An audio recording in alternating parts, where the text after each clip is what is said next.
विघ्नेश्वरपादपङ्कजं शिवानन्दं शिवरूपं गुरुसाक्षात् शिवस्वयं संसारशोकहर्तिं ध्याता शिवानन्दरूपं ब्रह्मविद्याप्रदायकं साकरे वंशप्रवर्तितं जीवशिवाय भवति ज्ञानेन तत्पदं बोधितं।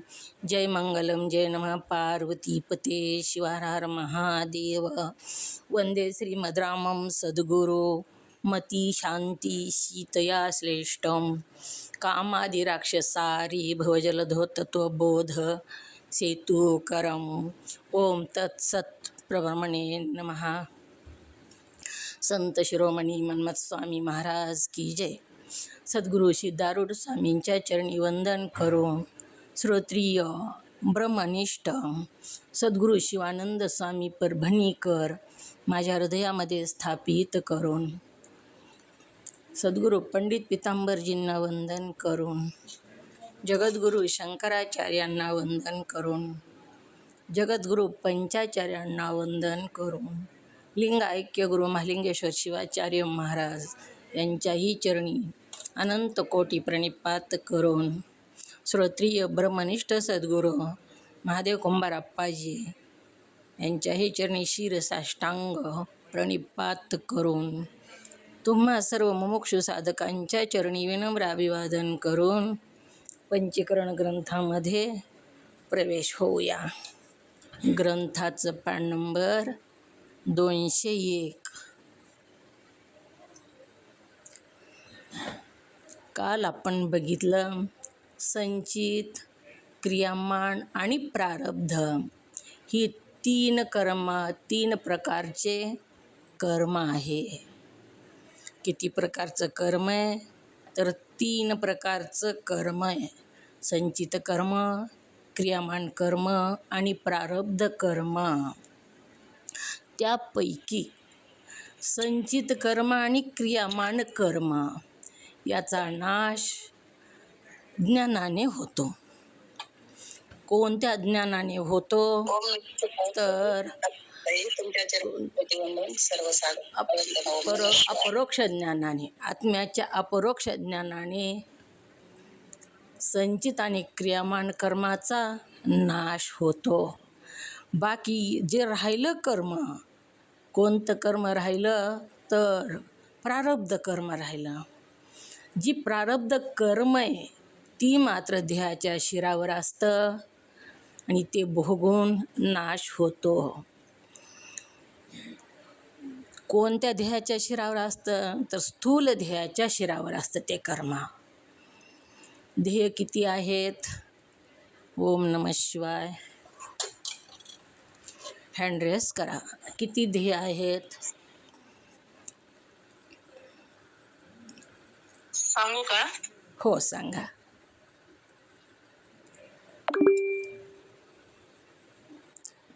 स्थूल ध्येय, सूक्ष्म ध्येय आणि कारण ध्येय। ओम नमः शिवाय। 3 ध्येय आहेत। लक्ष्मीताई आणि बना। महाकारण ध्येय। ओम नमः शिवाय। हां बोला बोला। सूक्ष्म देह, स्थूल देह, कारण देह आणि महाकारण देह। हां 4 ध्येय आहेत। सूक्ष्म स्थूल ध्येय कशाला म्हणावं? स्थूल ध्येय बनाळीताई बोला। डोळ्याला दिसत नाही। ओम नमः शिवाय। थांबा, हँड रेस करा ना, बोलू नका उघडून। बनाळीताई बोला। स्थूल ध्येय कशाला म्हणावं? हां एका काळात असतो, एका काळात नसतो। देह, स्थूल देह कशाला म्हणावं? हां बोला। ओम नमः शिवाय ताई। स्थूल देह हाताला लागतो, डोळ्याला दिसतो, याला स्थूल देह असे म्हणतो। ओम नमः शिवाय ताई। ऐकलं का बनाळीताई? तुम्ही दिसत नाही म्हणायला। नाही काय म्हणला तुम्ही? हाताला लागत नाही, डोळ्याला दिसत नाही। हां त्याला काय म्हणावं? स्थूल देह। आता मीनाताईने काय सांगितलं? तुम्ही ती बरोबरच बोललात। मीनाताईने काय सांगितलं? काय सांगितलं मीनाताईंनी? हाताला लागतो आणि डोळ्याला दिसतो त्याला स्थूल देह म्हणायचं, आणि हाताला लागत नाही आणि डोळ्याला दिसत नाही याला सूक्ष्म देह म्हणायचं. ऐकलं ओम का? नमः शिवाय. बनाळीताई ऐकलं का? हो हो उलट ताई, तुम्ही उलट चुकलं सांगितलं. माझं. हां उलट सांगितलं, बरोबर. जो हाताला लागतो डोळ्याला दिसतो हा जी चालता बोलता आपला जी ध्येय आहे, म्यूट करत आहे, जो चालतो बोलतो ही जो ध्येय आहे प्रत्यक्ष समोर दिसतो तो, त्याला काय म्हणावं? स्थूल देह. आणि सूक्ष्म देह म्हणजे हातालाही लागत नाही डोळ्यालाही दिसत नाही, तो सूक्ष्म आहे, परंतु तो जातो येतो. स्थूल देहामधून जेव्हा सूक्ष्म देह निघून जातो तेव्हा स्थूल देहाचं काय केलं जातं? दफन किंवा दहन केलं जातं. मग स्थूल देह हे भोगायतन आहे. कशाचं भोगायतन आहे स्थूल देह? काय सांगू लागलेले आहे तिथं? स्थूल देह कशाचं भोगायतन आहे? ओम नमः शिवाय. हँड रेस करा. ओम नमः शिवाय. हां बरं सांग. हं. कशाचं भोगायतन आहे स्थूल देह? सुनीता कर्माचं भोग. मी विचारते, दोघी बोलू नका. प्रारब्ध कर्माचं. ओम नमः शिवाय. दोघी बोलूच नका, मी नाव घेईल तेवढंच बोला. स्थूल देह कशाचं भोगायतन आहे सुनीता? ओम नमः शिवाय. प्रारब्ध कर्माचं. ओम हां, नमः शिवाय. स्थूल देह जो आहे तो जी प्रारब्ध कर्म आहे ती भोगायतन आहे. भोगायतन म्हणजे भोग भोगण्याचं घरच. त्याच्यात पाप पुण्यादी जी भोग आहेत अनेक जन्मात संचितातले फळ द्यायला प्रवृत्त झालेले ते भोग ह्या स्थूल देहामध्ये आहेत. आणि ही भोग भोगण्याचे साधन कोणते आहे? आवाज बरोबर येणं गेलाय. थांब.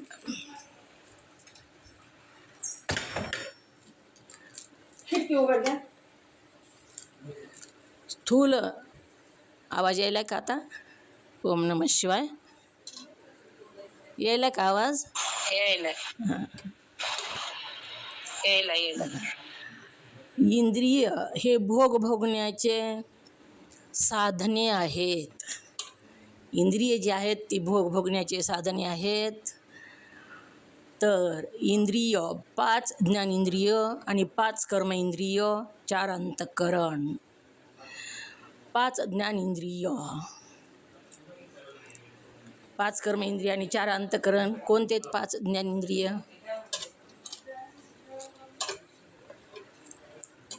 5 ज्ञानेंद्रिय कोणते? हँड रेस करा. हां बोला लक्ष्मीताई.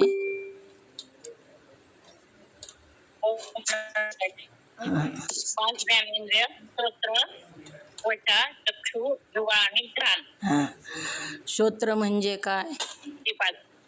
श्रोत्र कशाला म्हणावं? श्रोत्र म्हणजे ऐकणे. कान. हां कान.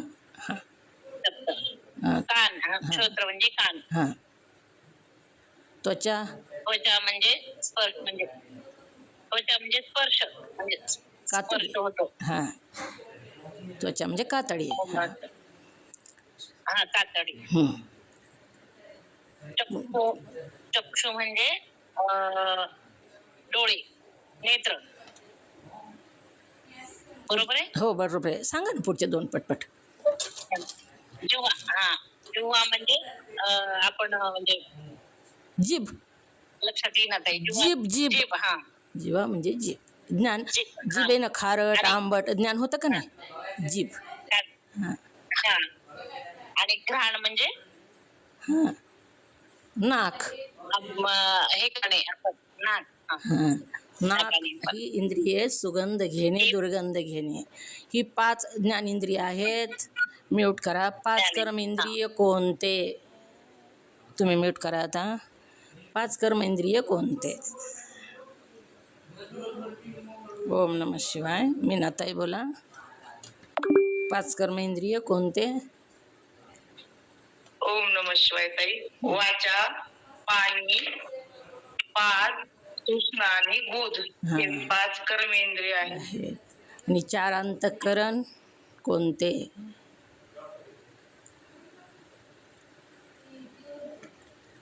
मन, बुद्धी, चित्त आणि मन, बुद्धी, चित्त आणि अहंकार हे 4 अंतःकरण आहेत. हे काय आहेत? भोगायतन म्हणजे भोगाचं साधन आहे. भोगाचं घर कोणतं आहे तर स्थूल ध्येय, भोगाचं साधन इंद्रिय आहेत. आणि चिदाभासयुक्त अंतःकरण सुख दुःख भोगरूप जो प्रारब्ध कर्म त्याचे भोगते आहे. अंतःकरण भोगता आहे. सुख दुःख अंतःकरणाला होतं. बोट कापलं तरी सुख दुःख कुठं होतं तर अंतःकरणातच होतं. एखादी चांगली गोष्ट झाली तर सुख कुठं होतं तर अंतःकरणात होतं. आणि काही जखम झाली किंवा काही वाईट घटना घडली तरीसुद्धा दुःख अंतःकरणालाच होतं. भोगतं अंतःकरण आहे. म्हणून चिदाभासयुक्त अंतःकरण सुख दुःख रूप प्रारब्धाचं त्याचे भोगते आहे. आणि प्रारब्ध कर्म भोगले गेल्यापासून निवृत्त होतच नाही. प्रारब्ध कर्माचं भोगानेच नाश होतो. भोगलं की नाश होतो. भोगल्याशिवाय नाश होत नाही. भोगणं म्हणजेच कर्ज फेडणं. कर्ज जर काढलं तर त्याचं दिलं तर नाश होतो. कर्ज संपलं. आणि कर्ज दिलंच नाही तर ते तसंच वाढत जातं. तसंच भोगलं की कर्म संपलं. पण भोगलं नाही तर ते कर्म तसंच राहतं. कधी ना कधी ती कर्म ती जी भोग आहे ती आपल्याला ती फेडावंच लागतं. असं शास्त्राचेही वचन आहे. ज्ञानाचा अथवा अज्ञानाचा हा ध्येय ज्ञानी असो नाहीतर अज्ञानी असो, कोणताही ध्येय असो, तर हा जो ध्येय आहे तो कर्मामुळंच प्राप्त झालेला आहे. जो ध्येय आहे तो आपल्या कर्माचंच हे भोगायतान आहे. अज्ञानी जरी असला तरीसुद्धा ते कर्मामुळंच अज्ञान त्याला प्राप्त झालं. आणि काही लोकांना लवकर ज्ञान प्राप्त होतं तर त्यांनी आधीचा अभ्यास केलेला असतो आधीच्या जन्मी, म्हणून त्यांना ते ज्ञानी जन्मतात किंवा त्यांना ज्ञान लवकर प्राप्त होतं. म्हणून अज्ञानाचा आणि ज्ञानाचा दोघाचाही ध्येय कर्मामुळंच उत्पन्न झालेला आहे. तो भोग अवश्य देणाऱ्या प्रारब्ध कर्माच्या योगानेच होतो. जो उत्पन्न झालेला आहे ध्येय आहेत ते भोग देणाऱ्या प्रारब्ध कर्मामुळेच तो ज्ञानी काय आहे ते पहिल्या कर्मामुळंच उत्पन्न होतो. त्याला तशी बुद्धी उत्पन्न होते. म्हणून त्या प्रारब्ध कर्माचे फल जे भोग ते जरूर भोगल्यानेच निवृत्त होतात.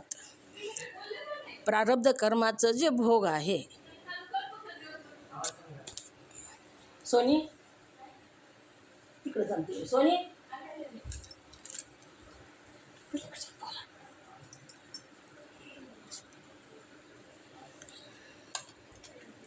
ओम नमः शिवाय. प्रारब्ध कर्माच्या योगानेच होतं. म्हणून त्या प्रारब्ध कर्माचे फल जे भोग ते जरूर भोगल्यानेच निवृत्त होतात. असं आपण काल बघितलेलं आहे हे सगळं. तरी पुन्हा एकदा यद्यपि ज्ञानदेहाची त्याच्या भोगाची अपेक्षा करीत नाही. ज्ञानी जो असतो तो कोणत्याच भोगाची अपेक्षा करीत नाही. सुखाचीही करीत नाही, दुःखाचीही करीत नाही. असं त्याला ज्ञान प्राप्त झालेलं असतं आणि सुखदुःखापासून तो निवृत्त झालेला असतो. प्रारब्ध कर्म त्याचं फळ द्यावयास प्रवृत्त होऊन चुकलेले असते. म्हणून फळ दिल्या वाचून ते निवृत्तच होत नाही. फळ द्यायला ते सिद्ध झालेलं असतं आणि फळ देऊनच ते शांत होतं. कर्ज फेडलं तरच मुक्त होतो. एखाद्यानं कर्ज काढलं बघा आणि ती कर्ज जर लवकर लवकर आपण फेडून टाकलं तर, आणि ज्ञानाचं तसंच असतं. ज्ञानाला वाटतं लवकर लवकर भोगून फेडून टाकावं आणि मुक्त व्हावं, मोकळं व्हावं, मोक्ष व्हावं. मोक्ष म्हणजे काय?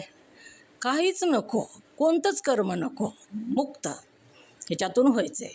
खूप कर्ज झालं आणि आपण कष्ट करून ते कर्ज फेडून टाकलं तर काय म्हणतो तो, एकदाचा मुक्त झालो बाबा. खूप ताण होता, सगळं कर्ज देऊन टाकलं आणि एकदाचं मुक्त झालो. तसंच आहे ह्या कर्माचं सुद्धा.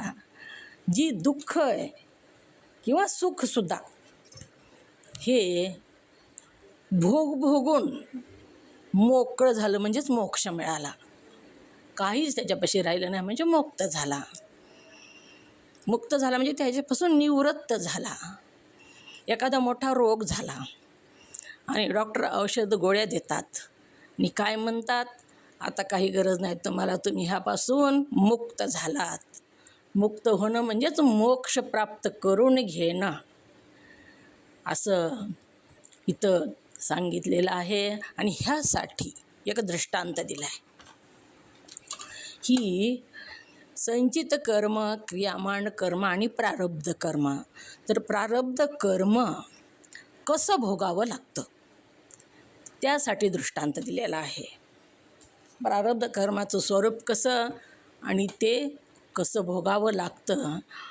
कोणी एक मनुष्याने आपल्या स्वतःच्या हाताची चलाकी पाहण्याच्या हेतूने एक वृक्षाच्या पूर्वी ठरवून ठेवलेल्या एका पानास छिद्र पाडण्यासाठी धनुष्य खेचून नेम धरून जोराने एक बाण मारला. एक मनुष्य होता आणि त्याने काय केलं, झाडाचं पान आधीच ठरविलं कोणत्या पानाला बाण मारायचा, ही मनामध्ये ठरविलं आणि ठरवून पुन्हा धनुष्याला बाण लावला. आणि बाण लावून बरोबर ज्या पानाला सुराख पाडायचं होतं बाणानं, त्याच पानाला त्याने बाण मारला. पूर्वी ठरविलेलं होतं कोणत्या पानाला मारायचा ते, आणि त्याच पानाला त्याने बाण मारला. आणि छिद्र पाडण्यासाठी धनुष्य खेचून नेम धरून जोराने एक बाण मारला. बरोबर ज्या पानाला छिद्र पाडायचं होतं म्हणून ठरविलेलं होतं त्याच पानावर धनुष्याला बाण लावून धनुष्य ओढून दोरी खेचली आणि बाण सोडला. नेम धरून बाण सोडला. जोराने एक बाण मारला. त्याबरोबर आता बाण सुटला धनुष्यातून त्याच्या आणि जोराने सुटला. त्याबरोबर त्या ठरलेल्या पानास भोग पडलं. भोग तर पडलंच, पण ते पडल्यावर त्याच्या मनात अवचित असं आलं की ज्या पानाला सुराख पाडण्यासाठी त्याने धनुष्याला बाण लावला, आधीच ठरविलेलं होतं कोणत्या पानाला सुराख पाडायचं ते, आणि ती बाण लावला आणि बरोबर नेम धरून त्याच पानाला सुराख पाडलं. आणि पुन्हा काय झालं, पण तो पडल्यावर त्याच्या मनात अवचित असं आलं की सुराख पडलं आणि पडले बरोबर त्याच्या मनात काय आलं, आता आपण सोडलेला बाण पुढे न जाता तिथल्या तिथेच एकदम राहील तर बरे होईल. कशासाठी बाण मारला होता? कशासाठी बाण मारला होता? ओम नमः शिवाय. ओम नमः शिवाय. पानाला छिद्र पाडण्यासाठी बाण मारला होता. पानाला छिद्र पाडण्यासाठी म्यूट करा बाण मारला होता. तर मग पानाला छिद्र पडलं आणि पुन्हा त्याच्या मनात काय आलं, आता पानाला छिद्र पडलं, आता बाणानं तिथंच थांबावं. एकदम मनामध्ये आलं, एकदम तिथंच थांबावं, तिथल्या तिथेच एकदम राहील तर बरं होईल. बाणानं पुढे जाऊ नये. आता छिद्र पडलं तर बाण तिथल्या तिथंच राहिला तर खूप चांगलं होईल. तर का मारला होता तर त्या पानाला छिद्र पाडण्यासाठी बाण मारला होता. आता छिद्र पडलं, आता पुढी बाणानं जाऊ नये असं त्याच्या मनात आलं. तिथल्या तिथंच राहिलं तर बरं होईल. परंतु तसे झाले नाही. वेगानं सोडलेला होता बाण आणि छिद्र पडल्याबरोबर तिथंच खाली पडतो का बाण? तर नाही. त्याचा वेग जेवढा आहे तेवढा तो बाणाला, त्या पानाला छिद्र पाडून तो बाण पुढे जातो. बाण सुटतानाच त्याचा वेग घेतलेला असतो बाणानं आणि एकदा सुटल्यावर पुन्हा अर्ध्यातच छिद्र पडल्याबरोबर बाणानं तिथंच थांबावं असं जरी वाटलं सोडणारालाच, ज्यानं सोडलं त्यालाच वाटायले छिद्र पडलं की आता थांबावं बाणानं, बरं होईल थांबलं तर. पण थांबत नाही. एकदम राहील तर बरे होईल. परंतु तसे झाले नाही. झालं का तसं? तर तसं झालंच नाही. का की तसे होणे शक्यच नव्हते. बाणाला छिद्र पडल्याबरोबर बाण थांबणं शक्य नव्हतं. का शक्य नव्हतं? ओम नमः शिवाय.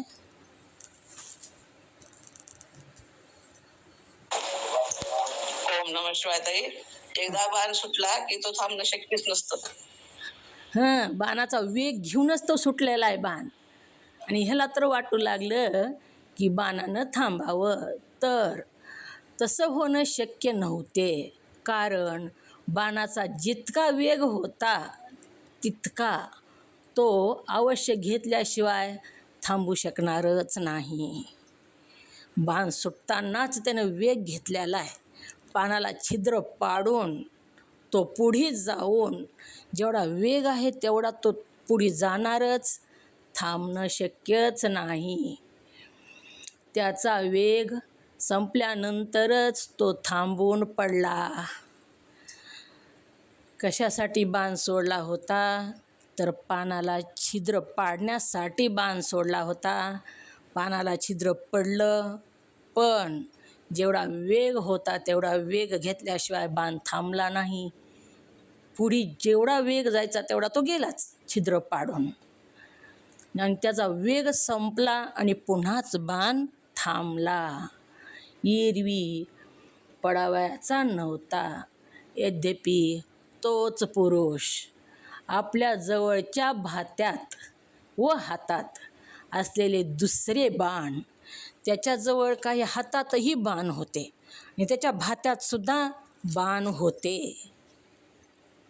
तर दुसरे बाण होते त्याच्याजवळ, भात्यात व हातात असलेले दुसरे बाण दुसऱ्या कोणाच्या तरी सांगण्याने वाईट आहेत असे जाणून टाकून देण्यास किंवा विस्तवात घालून जाळून टाकण्यास समर्थ होता. त्याच्याजवळ त्याच्या भातेमध्येही बाण होते आणि हातामध्येही बाण होते. तर कोणीतरी सांगितलं दुसऱ्यांनी, ही बाण खूप खराब आहे, चांगली नाहीत ही बाण. तसं जर त्याला कळालं तर तो काय करू शकतो? त्या भात्यातले बाण आणि हातातले बाण फेकून देऊ शकतो. खराब आहेत म्हणून सांगितल्यामुळं फेकून देऊ शकतो. किंवा ही बाण खूपच चांगली आहेत, ही ठेवूच नको, असं वाईट आहेत ही ठेवूच नको, असं जर कोणी सांगितलं तर ते बाण जाळून टाकू शकतो. कुठले बाण जाळून टाकू शकतो तो व्यक्ती? ओम नमः शिवाय. कोणता बाणाला जाळू शकतो किंवा फेकून देऊ शकतो? ओम नमः शिवाय. हातात असलेल्या आणि भातात असलेल्या बाणाला. का सुटलेल्या बाणाला? तुटलेल्या बाणाला नाही, हातात असलेल्या आणि भातात असलेल्या बाणाला जाळू टाकू शकतो. हातातल्या आणि भातीतल्या बाणाला जाळतो का सुटलेल्या बाणाला जाळतो? कशाला जाळतो लक्ष्मीताई? तो मनुष्य कोणते बाण जाळू शकतो? ओम नमः. हातातल्या आणि भातातल्या, सुटलेल्या बाणाला नाही. सुटलेल्या बाणाला जाळू शकत नाही. त्याचा जेवढा वेग आहे तेवढा तो बाण जाणारच. मग जी हातात आहेत आणि भात्यामध्ये आहेत बाण, ती मात्र चांगले म्यूट करा ती मात्र चांगले नाहीत, खूप खराब आहेत असं सांगितलं कोणीतरी तर नको बाबा जवळ ठेवायचे म्हणून फेकून देऊ शकतो, किंवा जाळून टाकावा. आताही चांगलेच नाहीत तर कशाला ठेवायचे म्हणून जाळूनही टाकू शकतो. टाकून देण्यास किंवा विस्तवात घालून जाळून टाकण्यास समर्थ असतो, ते त्याला करता येतं. चांगले नाहीत म्हणलं की जाळताही येतं आणि फेकून पण देता येतात ते बाण. तो समर्थ असतो, त्याला समर्थ होता तरी एखादा म्हणून हातातून सोडलेल्या बाणास थांबवण्यास तो समर्थ नव्हता. भातेतले जे बाण होते, हातातले बाण होते, ते जाळून टाकण्यास फेकून देण्यास समर्थ होता. पण सुटल्याला जो बाण होता त्याला थांबवणंही त्याच्या हातात नव्हतं. बाणाला छिद्र पाडलं आणि तिथंच बाण खाली पडावा असं त्याला वाटलं. खाली पडणंही शक्य नव्हतं, का तो सुटलेला बाण आहे आता तो, आणि सुटतानाच त्याने वेग घेतलेला आहे आणि जेवढा वेग घेतला तेवढ्या वेगानं तो जाणारच आहे. म्हणून याच न्यायाने म्हणजे याच प्रमाणे काय सांगितलं इथं दृष्टांत आहे. आधी जो असतो तो दृष्टांत असतो आणि त्याचप्रमाणे म्हणजे सिद्धांत असतो. आता सिद्धांत सांगू लागलेले आहेत, हा दृष्टांत सांगितला. याच न्यायाने ज्ञानी आपल्या संचित आणि क्रियामान कर्मास ज्ञान अग्नीच्या योगाने जाळून टाकण्यास समर्थ असतो. संचित आणि क्रियामान कर्म जी आहे ती त्याला जाळून टाकण्यास समर्थ असतो. त्याला जाळून टाकता येतं, पण भोग देण्यास प्रवृत्त झालेले जे त्याचे प्रारब्ध कर्म ते हातातून सुटलेल्या बाणाप्रमाणेच अटकवण्यास समर्थ नसतो. संचित आणि क्रियामान कर्म त्याला जाळता येतं. कशाने जळालं जातं संचित आणि क्रियामान कर्म? ओम नमः शिवाय. ओम नमः शिवाय. ज्ञानाग्नीने ओम नमः शिवाय. म्यूट करा. ओम नमः शिवाय. हां बोल. ओम नमः शिवाय. आत्म्याच्या अपरोक्ष ज्ञानाने जाळल्या जातात. आत्म्याच्या अपरोक्ष ज्ञानाने काय जाळलं जातं? काय जाळलं जातं? संचित कर्म आणि क्रियमान कर्म. आणि प्रारब्ध प्रारब्ध कर्म भोगूनच सारावं लागतं, भोगावंच लागतं. मग इथं संचित कर्म आणि क्रियामान कर्म जी आहे ते हातातल्या आणि भात्यातल्या बाणासारखं आहे. संचित कर्म आणि क्रियामान कर्म जे आहे, म्यूट करा, ते हातातल्या आणि भात्यातल्या बाणासारखं आहे. आणि प्रारब्ध कर्म मात्र सुटलेल्या बाणासारखं आहे. ती सुटलं जन्मलं त्या दिवशीच, ध्येय धारण केलं त्या दिवशीच सुटलं आणि तेवढा ते वेग घेणारच आहे आणि वेग संपला की त्या दिवशी ते पडणार आहे. तसं सांगितलं आहे. संचित आणि क्रियामान कर्म ज्ञान अग्नीच्या योगाने जाळून टाकण्यास समर्थ असतो, पण भोग देण्यास प्रवृत्त झालेलं जे त्याचे प्रारब्ध ते हातातून सुटलेल्या बाणाप्रमाणे अटकावण्यास समर्थ नसतं. प्रारब्ध कर्म सुटलेलं आहे आणि तेवढं भोगावंच लागणार आहे. मग प्रारब्ध कर्मामध्ये जे सुख दुःख आलं, सुख आलेस तर काहीच म्हणत नाहीत, आपण घराणंच करत नाहीत, पण दुःख आलेस कुणाला आपण दोष देतो. किती ईश्वर आला तर किती दोष देतो, परंतु ती सुटलेल्या बाणासारखं आहे.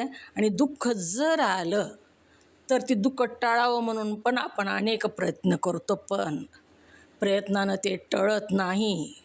योगानं जरी ते टळल्यासारखं वाटलं तरीसुद्धा सुटल्याला बाण येतो आणि त्याचा तेवढा वेग झाल्याशिवाय तो थांबणारच नाही. एवढं आपण लक्षात घ्यायचं आणि मस्त आनंदात राहायचं. व्हायचं ती होणारच आहे, सुटल्याला बाण आहे आता.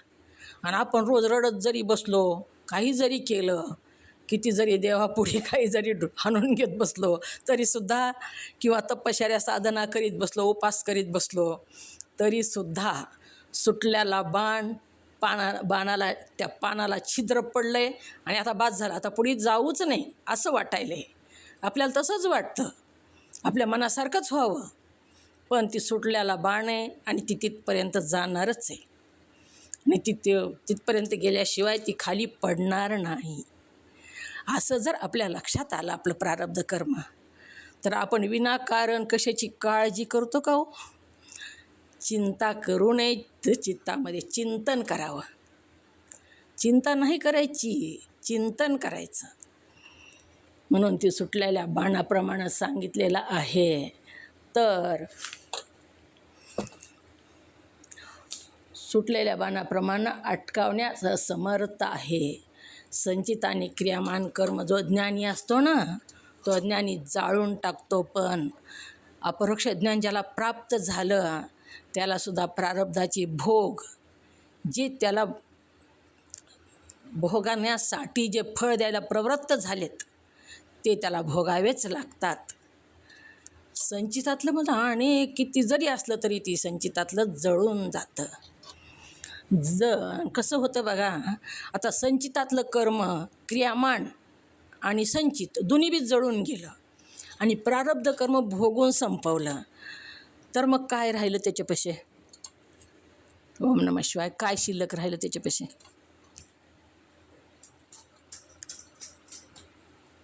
ज्ञानच राहिलेलं नाही शिल्लक. काहीच शिल्लक राहिलं नाही त्याच्यापाशी. मोक्ष मिळाला त्याला, तो सगळ्यातूनच मुक्त झाला आणि पुन्हा त्याला कोणतंच जन्ममरणाचं दुःख नाही.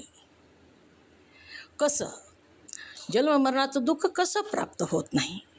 आता एक गुन्हेगार आहे बघा, खूप गुन्हे केले त्यानं, अनेक गुन्हे केलेले आहेत आणि त्याला पोलिस पकडायसाठी पकडू लागलेले आहेत, शोधात आहे त्याच्या पोलिस, हुडकू लागले त्याला बरेच दिवस.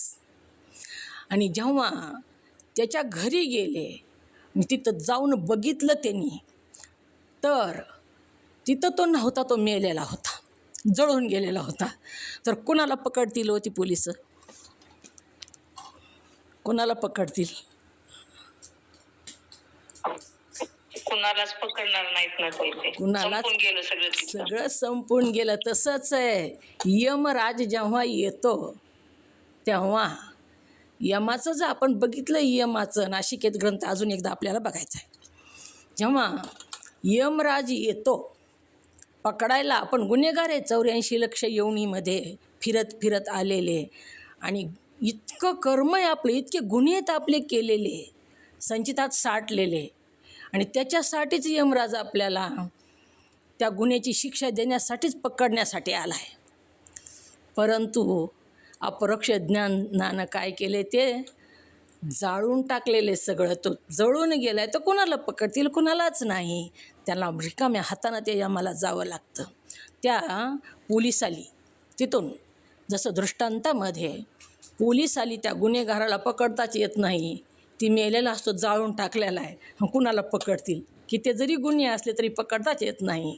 तसंच इथं कितीही संचितात पाप असो, पुण्य असो, काहीही असो, आत्म्याच्या अपरोक्ष ज्ञान प्राप्त झालं की ते जळून गेलं आणि प्रारब्ध कर्म भोगून सारलं की मोक्ष आहे. मोक्ष कशानं प्राप्त होतो मग? ओम नमः शिवाय. बोला बरं, कळालं का? लक्षात आलं का? मोक्ष म्हणजे मुक्ती. प्रारब्ध सांगू का? हो सांगा. संचित आणि क्रियमान कर्म ज्ञानाने निवृत्त होते आणि प्रारब्ध कर्म भोगूनच निवृत्त होते. मग शंकाच राहत नाही ना. इथंच अपरोक्ष ज्ञान होतं. ओम नमः शिवाय. अपरोक्ष ज्ञान झालेसच जळतं, ती सगळं जळून जातं. कोणतं ज्ञान बी नाही ना अज्ञान बी नाही, काहीच नाही. मोक्षच मिळाला तिथं, मुक्तच झाला तो, काहीच नाही तिथं. मोक्ष, आणि ह्यालाच मोक्ष असं म्हणावं. पुन्हा शिष्य काय म्हणतो? पुन्हा शिष्य प्रश्न विचारू लागलेला आहे. शिष्य म्हणतो, जर ज्ञानाने संचित आणि क्रियामान पुण्यपापादी सर्व कर्माची निवृत्ती होते, काय म्हणतो शिष्य सद्गुरुनाथाला की जर ज्ञान प्राप्त झाल्यावर संचित आणि क्रियामान कर्म ही जी आहेत पुण्य पापादी कर्म त्याची निवृत्ती होते, तर त्यानेच प्रारब्ध कर्माची निवृत्ती का होऊ शकत नाही? संचित आणि क्रियामानाची जशी निवृत्ती होते तशीच प्रारब्ध कर्माची निवृत्तीसुद्धा का होऊ शकत नाही, असा शिष्याचा प्रश्न आहे. आपल्यालासुद्धा वाटतं आपल्या जीवनातलं दुःख जे आहे ते देवाच्या साधनेनं निवृत्त व्हावं. का निवृत्त होऊ नये? जर ज्ञानाने संचित क्रियामान पाप पुण्यादी सर्व कर्माची निवृत्ती होते, तर त्यानेच प्रारब्ध कर्माची निवृत्ती का होऊ नये अशी शंका उत्पन्न होते. शिष्याला शंका उत्पन्न झालेली आहे. प्रारब्ध कर्माची सुद्धा निवृत्ती व्हायला पाहिजे, तर का होत नाही मग, अशी शंका उत्पन्न झाली. तर तिचे समाधान कृपा करून करावे. काय विचारला प्रश्न शिष्यानं? हँड रेस करा, दोघी बोलू नका. ओम नमः शिवाय. काय विचारला प्रश्न शिष्यानं? प्रश्न कळाला तरच उत्तर कळतं, नाही तर कळत नाही. मीनाताई बोला. ओम नमः शिवाय. ताई, शिष्याचा प्रश्न आहे, जर ज्ञानाने संचित व क्रियामान पुण्य पापादी सर्व कर्माची निवृत्ती होते, तर प्रारब्ध कर्माची का होऊ शकत नाही, असा शिष्याचा प्रश्न आहे. ओम नमः शिवाय. म्यूट करा. बोला बनाळे ताई, काय प्रश्न आहे शिष्याचा? ओम नमः शिवाय. जर ज्ञानाने संचित आणि क्रियामान कर्म निवृत्ती होते क्रियामान कर्माची, तर त्याने प्रारब्ध कर्माची निवृत्ती का होऊ शकत नाही, असा प्रश्न केलाय. कोणत्या ज्ञानाने निवृत्ती होते संचिताची आणि क्रियामानाची? क्रियामानाची निवृत्ती पाप पुण्याधिक सर्व ह्या अपरोक्ष ज्ञानाने. अपरोक्ष शब्द राहिला तिथं, ती वापरावाच लागतो. अपरोक्ष. अपरोक्ष ज्ञानाने निवृत्ती आणि होते. प्रारब्धाचे भोगुणच. ओम नमः शिवाय. म्यूट करा. प्रारब्ध कर्म भोग. आता गुरु त्याचं उत्तर देतात. शिष्याचा प्रश्न आहे, प्रारब्ध कर्माची निवृत्ती का होत नाही, अशी शंका आली शिष्याला. तिचे समाधान गुरु करतात. गुरु काय म्हणतात? ज्ञान अज्ञानाचे व संचित आणि क्रियामान कर्माचे विरोधी आहे. ज्ञान प्राप्त झालं की अज्ञान निवृत्त होतं का नाही? ज्ञान प्राप्त झालं की अज्ञानाची निवृत्ती होते. जसं प्रकाश आला की अंधाराची निवृत्ती होते. अंधाराचा विरोधक कोण आहे? तर प्रकाश आहे. तसाच अज्ञानाचा विरोधक कोण आहे? अज्ञानाचा विरोधक कोण आहे? ज्ञान. ओम नमः शिवाय. ज्ञान आहे. अज्ञानाचं विरोधक ज्ञान आहे. म्हणून काय होतं? ज्ञान अज्ञानाचे व संचित आणि क्रियामान कर्माचे विरोधी आहे. आताच आपण बघितलं, अपरोक्ष आत्म्याचं अपरोक्ष ज्ञान झालं की संचित आणि क्रियामान जळून जातं. मग संचित आणि क्रियामान ह्याचं विरोधक कोण आहे? संचित आणि क्रियामानाचं विरोधक कोण आहे?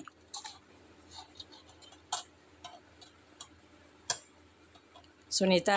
ओम नमः शिवाय. अपरोक्ष ज्ञान. सुनीता, कोण आहे विरोधक? संचित आणि क्रियामानाचं विरोधक कोण आहे? मीनाताई बोला. ज्ञान आणि अज्ञान हे संचित आणि क्रियामान कर्माचे विरोधी आहेत. ओम नमः शिवाय. अज्ञान विरोध आहे का क्रियामान संचित कर्माचं? अज्ञान विरोध आहे का?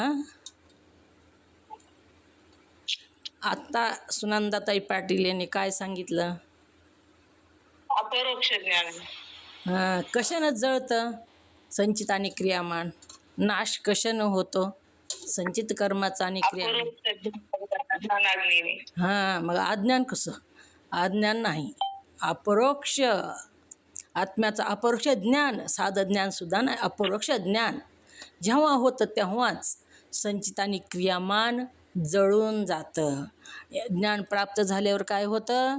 अज्ञान नाहीसं होतं.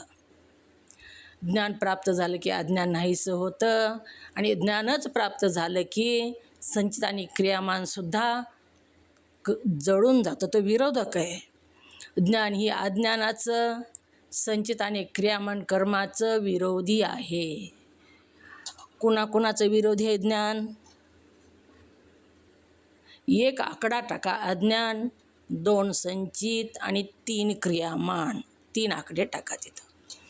या तिन्हीचंही विरोधक ज्ञान आहे.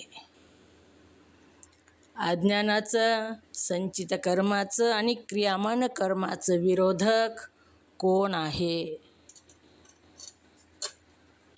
ज्ञान आहे ताई. आलं का लक्षात? ज्ञान आहे. का ज्ञान विरोधक आहे हो? ज्ञानाला का विरोधक म्हटलं? ओम नमः शिवाय.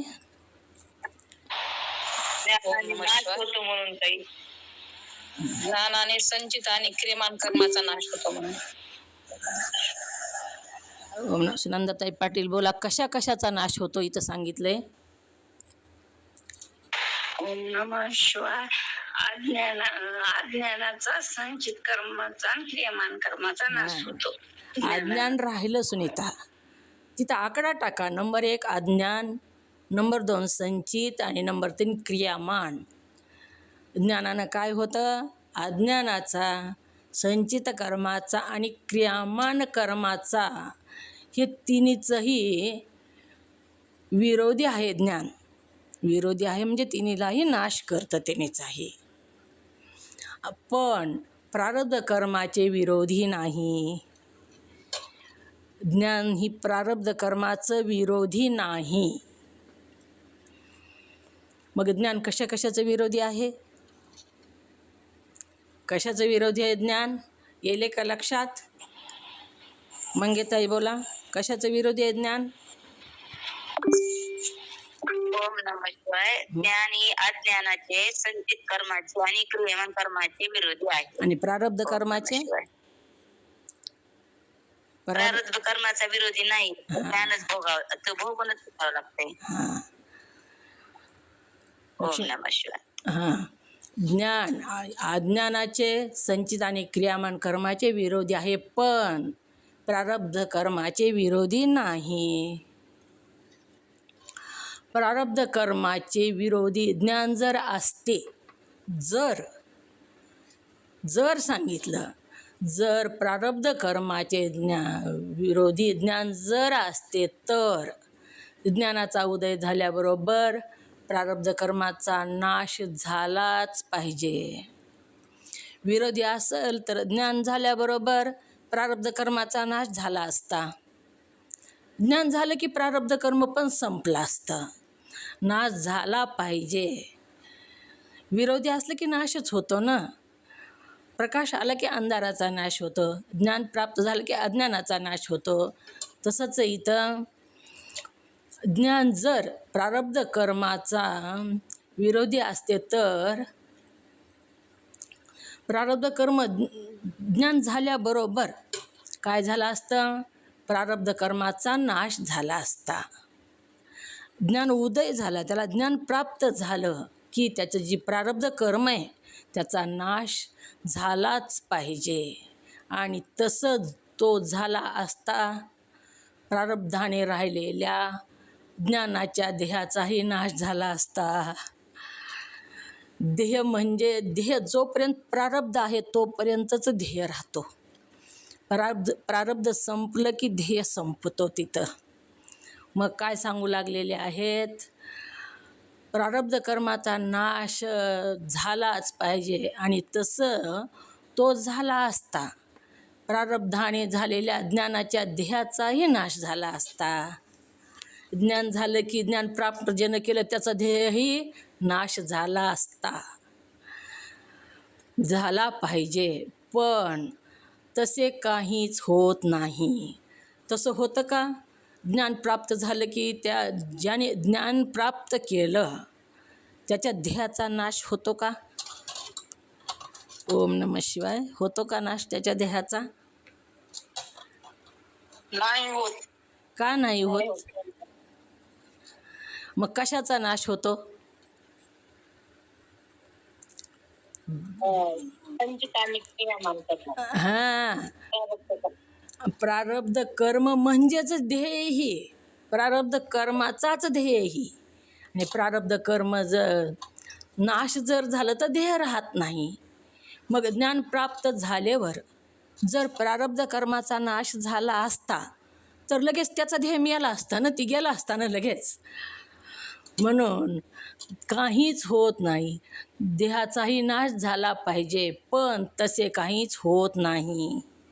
जरी ज्ञान झालं तरीसुद्धा त्याच्या स्थूल देहाचा त्याचा नाश होत नाही त्याच्या देहाचा. यावरून प्रारब्ध कर्म ज्ञानाचे विरोधी नाही असे स्पष्ट दिसून येते. स्पष्ट दिसून येते. काय होता प्रश्न शिष्याचा? जसं संचित आणि क्रियामान ज्ञान प्राप्त झाल्यावर जळून जातं, नाश होतो, तसा प्रारब्ध कर्माचा सुद्धा ज्ञानानं नाश झाला पाहिजे. का होत नाही असा प्रश्न, शंका आली त्याला. ही दोन जसे कर्म नाश होतात तसं ती पण कर्म नाश का होत नाही अशी शंका आहे शिष्याची. तर काय सांगितलं उत्तर त्याचं? ओम नमः शिवाय. हँड रेस करा आणि व्यवस्थित सांगा. लक्षात आलं, जे लक्षात आलं ते सांगा. ओम नमः शिवाय. आलं का लक्षात का नाही?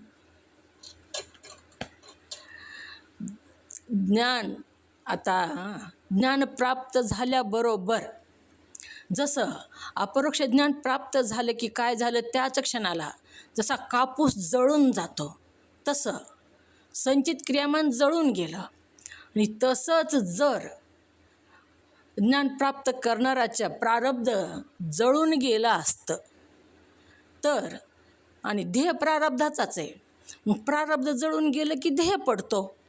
मग ज्ञान प्राप्त झाल्याबरोबर ज्ञान प्राप्त ज्याला झालं तो माणूस राहिला नसता. आलं का लक्षात? प्रारब्ध ज्ञानाने विरोधी नाही असे स्पष्ट दिसून येते. येले का मंगेताई? काय सांगितलं बोला बरं. प्रारब्ध कर्माने हा देह असतो. आणि अपरोक्ष ज्ञानाने संचित कर्म क्रियामान कर्म जळून जातात. तसं जर प्रारब्ध कर्म जळालं असतं तर हा देह पण जळून गेला असता. हां, ध्येय पडला असता त्याच वेळेस, देहात ध्येय राहिला पण नसता. असं होत नाही, का तर तो विरोधी नाही. हां, तो विरोधी नाही असे स्पष्ट दिसून येते. शिवाय युक्तीच्या विचाराने असेच ठरते. तो युक्ती विचार कोणता ते एकाग्रचित्ताने श्रवण कर. तो कोणता युक्तीचा विचार आहे ते एकाग्रचित्ताने श्रवण कर असं सद्गुरू सांगत आहेत. ते कसं एकाग्रचित्ताने श्रवण काय करायचं ते उद्याच्या भागात आपण बघणार आहोत. आजचा वेळ आपला झालेला आहे.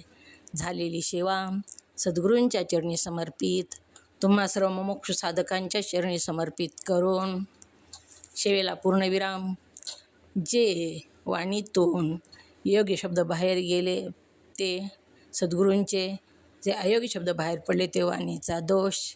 झालेली सेवा गुरुचरणी तुम्हा सर्व मोक्ष साधकांच्या चरणी समर्पित करून सेवेला पूर्णविराम.